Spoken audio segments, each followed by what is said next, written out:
Municipal 2026, cap sur l'accessibilité. Maxime Basile.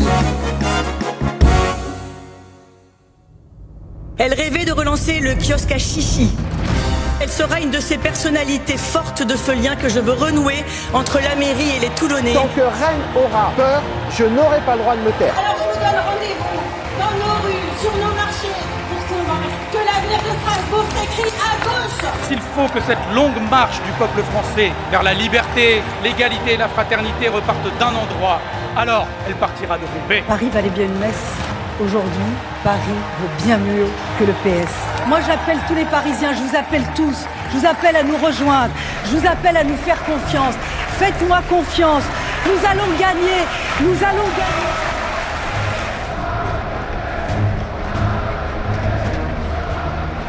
Mesdames et messieurs, bonjour. Entrons sans plus tarder, juste avant le premier tour des élections municipales, dans le 22e épisode de ce podcast.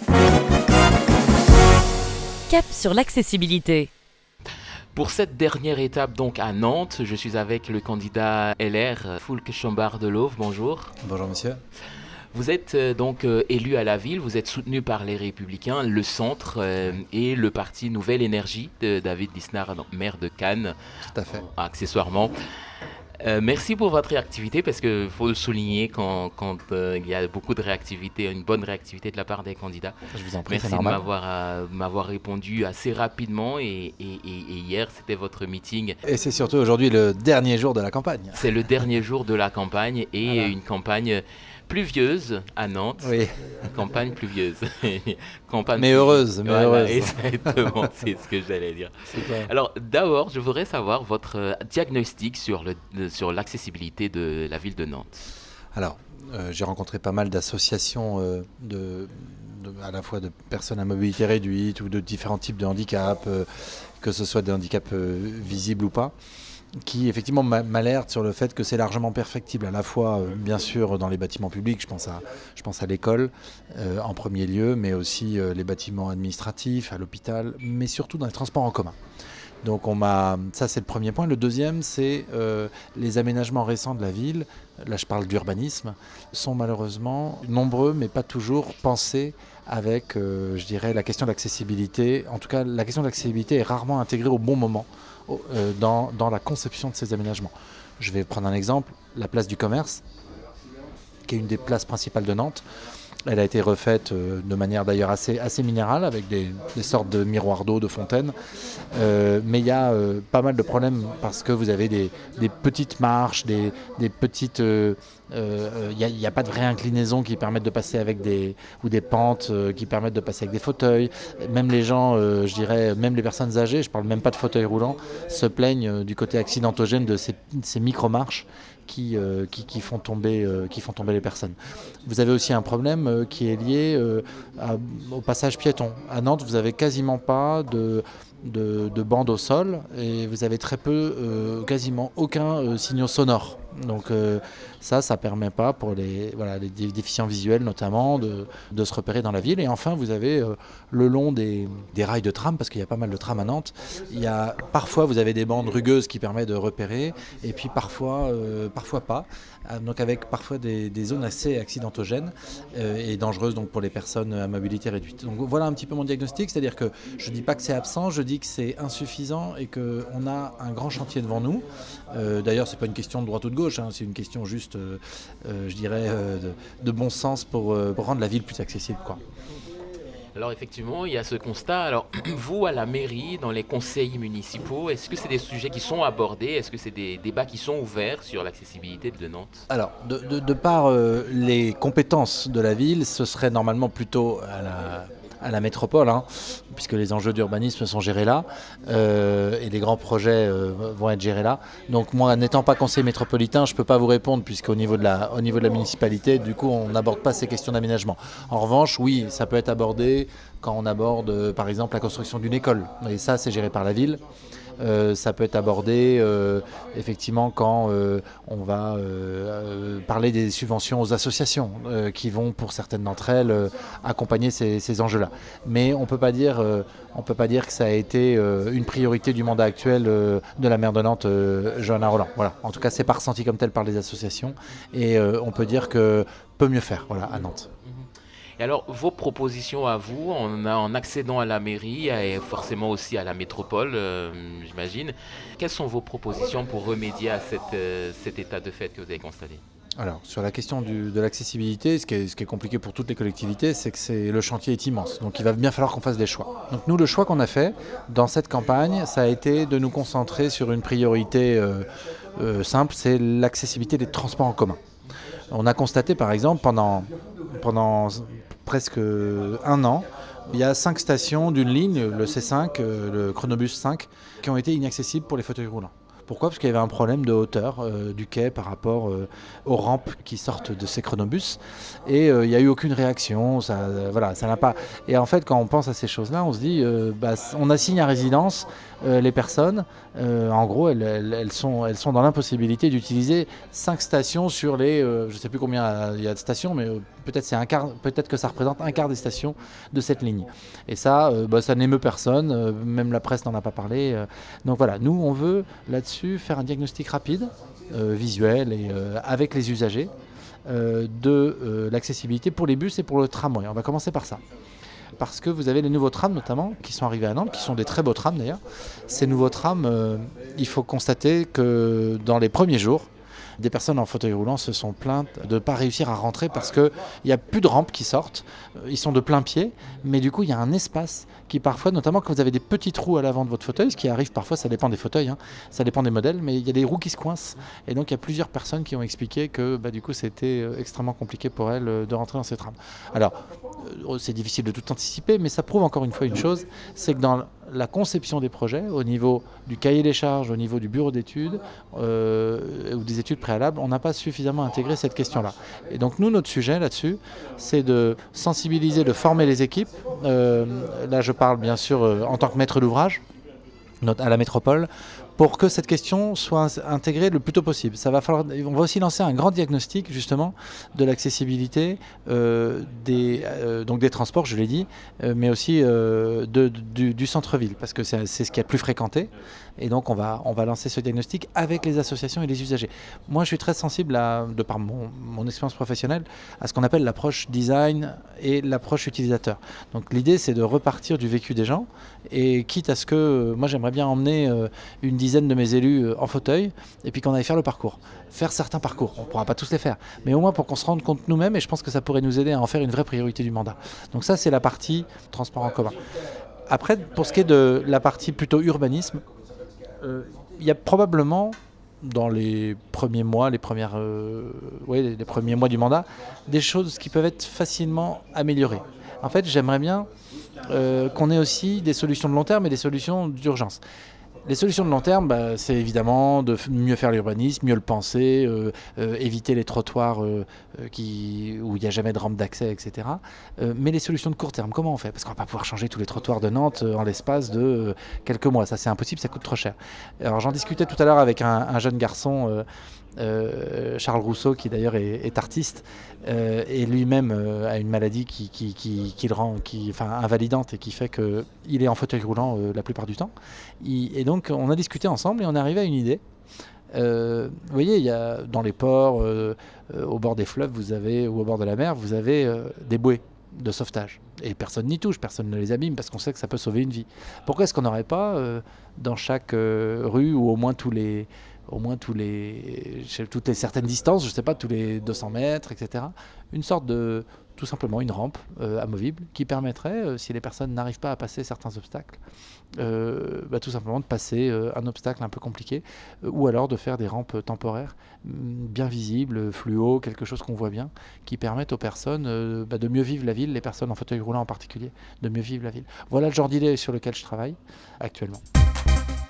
Cap sur l'accessibilité. Cap sur l'accessibilité. Maxime Basile.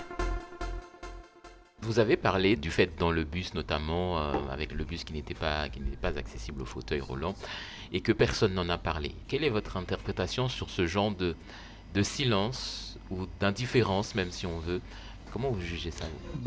Moi, je pense que, comme beaucoup de sujets dans les grandes villes de gauche, ils ont une approche très déclarative, beaucoup de communication sur ces sujets. Moi, je suis peut-être... vous savez que je fais l'union de la droite et du centre, mais on n'est pas moins sensible aux enjeux sociaux et sociétaux, notamment ces enjeux du handicap. J'ai beaucoup de mes adjoints qui ont dans leur famille, dans leurs enfants, etc., des enfants en situation de handicap, des choses comme ça. Donc on n'est pas moins engagé que nos opposants là-dessus. Mais je dois dire que il y a beaucoup de communication et pas tant de réactivité que ça. Moi, je ne suis pas pour une approche compassionnelle. Je suis pour une approche pragmatique, de me dire, ok, qu'est-ce qu'il y a comme... C'est pour ça que je vous parle de cette idée des rampes d'accès là, un peu ponctuelles comme ça, qui pourraient être mises à disposition dans la ville, un peu comme un défibrillateur, vous voyez ce que je veux dire?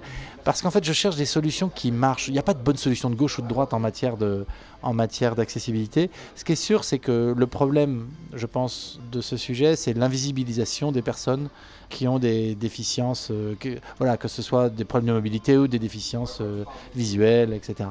Et ça, malheureusement, c'est, je pense, le lobbying qui est peut-être mal organisé, j'en sais rien, ou en face des gens qui n'écoutent pas assez. Mais bon, je ne suis pas aux manettes, je ne peux pas encore vous dire. Mais demain, ce que je veux vous dire, c'est que moi, je ne veux pas les prendre pour une clientèle. Je veux les prendre comme des représentants des Nantais qui, quand on sait qu'aujourd'hui, il y a 12 millions de personnes en France en situation de handicap, eh bien, ça m'oblige en fait. Moi, en tant que maire demain, ça veut dire que je veux faire la ville avec eux et ça veut dire qu'il faut que je les associe un peu plus à la conception des projets. Je crois qu'aujourd'hui, c'est pas assez le cas. Voilà. Je crois qu'aujourd'hui, peut-être, faute d'alternance, le système n'est pas assez oxygéné et du coup, ils sont pas assez associés à la conception des projets. Voilà. Mais après, je jette pas la pierre. Je dis pas que c'est simple. Hein. Je dis juste que si on n'associe pas les personnes concernées le plus tôt possible dans la conception des projets, ça marchera pas. J'ai pour ma part financé des grands projets d'infrastructure un peu partout dans le monde. J'ai travaillé pour l'Agence française de développement une quinzaine d'années dans ma vie, un peu partout dans le monde, en Asie, en Afrique et en Amérique latine. Et je dois dire que on était toujours attentif à ce que dans le cahier des charges, ce genre de critères soit intégré le plus en amont possible. C'est pas une fois qu'on a coulé le béton, c'est pas une fois qu'on a fait tout ce qui est voirie, qu'on a finalisé le projet, qu'il faut se réveiller en disant « Ouh là là, va falloir abaisser la marche, oh là là, va falloir raboter ceci, il va falloir rajouter cela ». Je trouve et ça coûte 3 fois plus cher de le faire après. Vous êtes élu le 22 mars. Quand est-ce qu'on commence à voir les résultats de votre politique en matière de handicap ? Alors, je pense que le premier symbole, pas un résultat, mais le premier symbole, c'est un peu ce que je vous racontais, ce serait qu'assez vite, sur un premier projet, on fasse vivre aux élus, expérimenter la ville, soit en leur bandant les yeux, soit en les mettant dans un fauteuil roulant, mais pour qu'ils fassent cette expérimentation de l'accessibilité, et moi-même, je le ferai volontiers. C'est-à-dire qu'on essaye. Juste qu'on essaye de vivre ce qu'une personne a à vivre quand elle doit faire le changement à commerce, passer d'un tram à un autre, quand elle doit accéder à une médiathèque, rentrer dans une école, etc. Donc ça m'intéresse. Et la même chose sur tout ce qui est service de transport de type... chez nous, ça s'appelle Proxitane. Aujourd'hui, officiellement, ils ont un délai de 48 heures, je crois, minimum pour les réserver. Mais en fait, quand vous faites ça, on vous répond non, il faut plutôt 15 jours, voire une semaine. Mais vous ne pouvez pas prévoir tous vos rendez-vous, y compris médicaux, à 15 jours, quoi. C'est pas possible. Là, dans la vraie vie, ça ne marche pas comme ça.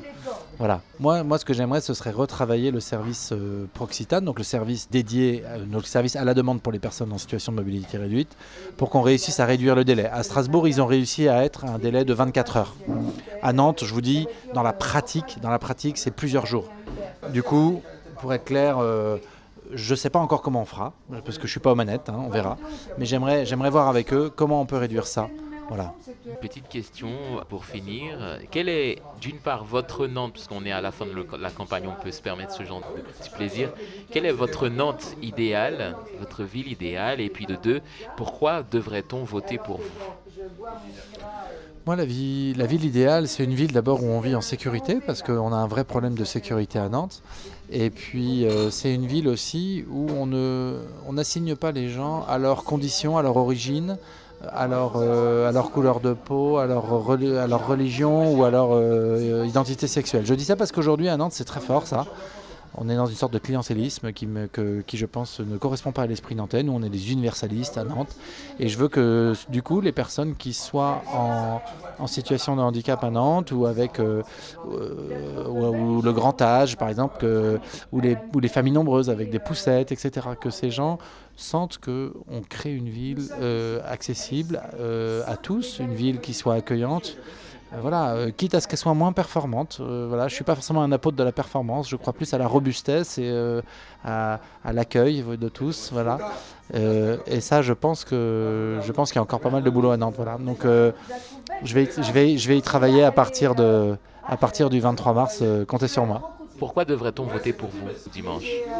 Parce que plusieurs choses, je pense qu'on a bâti un projet solide que j'ai transmis à l'ensemble des Nantais, un projet avec 4 piliers autour du retour de l'ordre bien sûr dans la ville, un pilier autour d'une écologie qui soit acceptable socialement, une écologie qui soit à l'échelle, et puis le troisième pilier c'est le progrès social pour tous, c'est l'émancipation qui est portée par notre équipe, l'émancipation qui passe par l'accession à la propriété, par le nivellement par le haut, élever nos jeunes, élever par le beau, élever par la culture.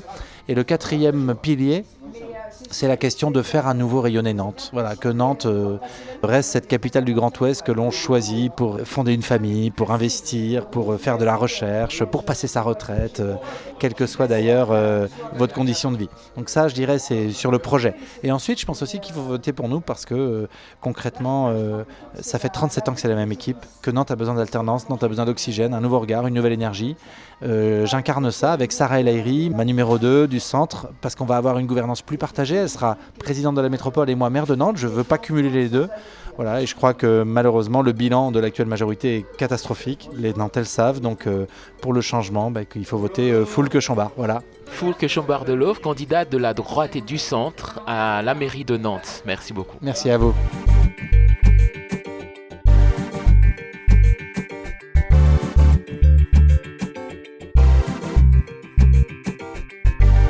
Merci mesdames et messieurs de nous avoir suivis jusque-là.